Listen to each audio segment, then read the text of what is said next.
So many changes that have occurred over the course of the offseason. 12 coaching changes in total. We only have room here to tell you about the notable ones. Of course, the headline maker was Simone Inzaghi departing Inter Milan to go to Saudi Arabia. Christian Chivu, the former Parma manager, takes over. Gian Piero Gasperini leaves Atalanta, take over at Roma. Ivan Juric replaces him in Bergamo. Maurizio Sarri returns to Lazio after leaving midway through 2 seasons ago. Max Allegri is back in Milan, taking over Sergio Conceição. Milan having made 2 coaching changes in the last season. Marco Baroni leaves Lazio, now takes over at Torino. Paolo Vanoli goes. Stefano Pioli to take over at Fiorentina after Raffaele Palladino goes. Ian, we haven't even gotten to all of the changes. Here are the teams that have actually stuck with their manager. This is the thing that we could fit on a graphic, was all the teams that have actually kept their coach. And Italiano staying at Bologna, certainly a coup for them considering the season that they had. Yep. Igor Tudor, perhaps a bit surprising to have stayed on, having taken over as an interim coach following the March international break after the change of Thiago Motta. But we see all these changes right the way through Serie A. So we wanted to rate how all these teams have done. And so, Ian, let's start with Milan. And I mentioned there that they made the 2 coaching changes last season. They started with Paulo Fonseca. They had their idea of what they're going to be with him. Then they completely changed the idea and appointed Sergio Conceição. Conceição had his own ideas. He has left the club. Now that they have Allegri in charge, this is a man who's won 6 Scudetti over the course of his career. Yep. How do you see him doing in Milan?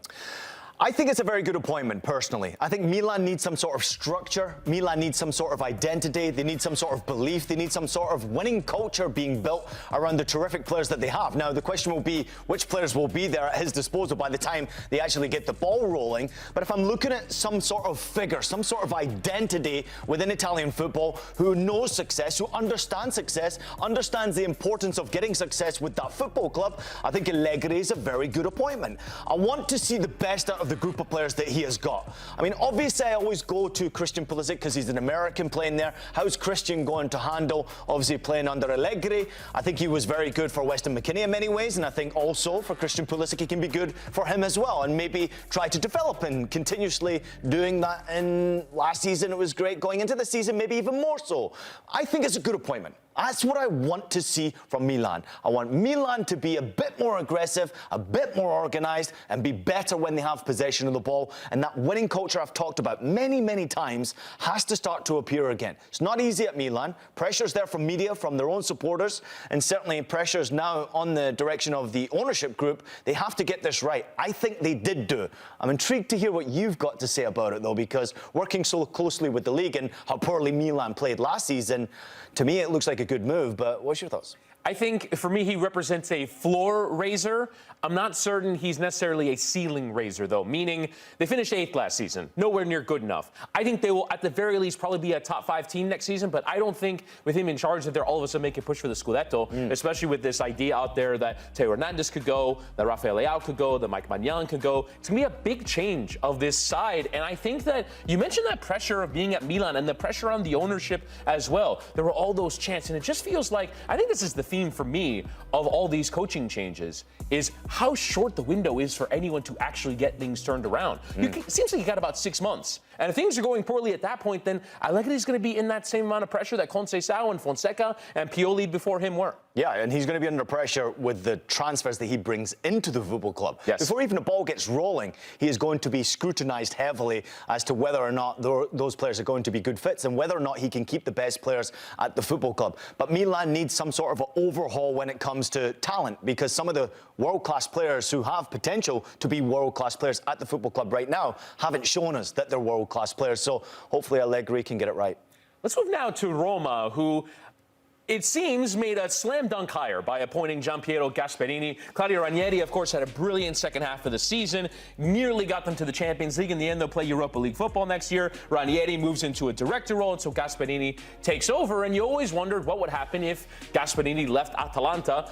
Where would he go next? What would be the size of club that he would go to? Do you think that he will be able to translate the amount of success that he had in Bergamo with Atalanta to now being the coach of Roma? I honestly don't think that's going to happen, but I do think that he will have the tools to be able to build the team that he wants to try and make that happen.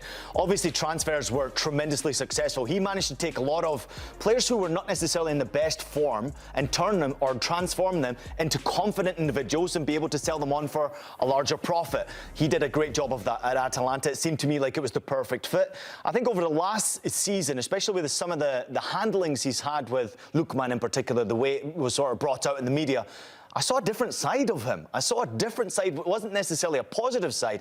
And now just imagine the scrutiny will be a lot heavier in the media. When you're a manager of Roma, you're looked at a little bit differently than when you're manager of Atalanta, because there's not as much expectancy to do well or have success. But at Roma, that's almost a must. And I think he's going to have a good opportunity to be able to spend the money that he wants to bring the players he wants in.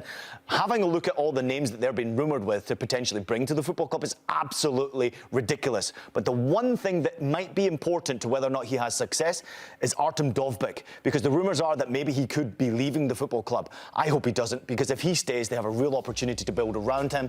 And I think Gasperini might be the guy to get it right there. And we know that Gasperini has an incredible track record of developing forward players in particular. Yeah. The number of players that went to Atalanta and got much better. So you'd imagine he's kind of got a profile in mind. If it's not quite Dovbyk, it might be somebody else. The one thing I'm a little bit curious about is how much of a stylistic difference there is between himself and Ranieri. Ranieri was as basic, 4-4-2, 3-5-2. We're going to be solid defensive, win a lot of games 1-0, whereas Gasperini is very dogmatic and very wedded to his system. As we move now to the blue half of Rome and talk about Lazio, who made the change going from Marco Baroni after he took over from Maurizio Sarri to then now going back to Maurizio Sarri in charge of the club. And we saw him lead Lazio to a second-place finish, which is a very good result a few seasons ago. But then in the season in which he got sacked, had the team well outside of the European places. It was Igor Tudor that actually led them back into Europe in the end.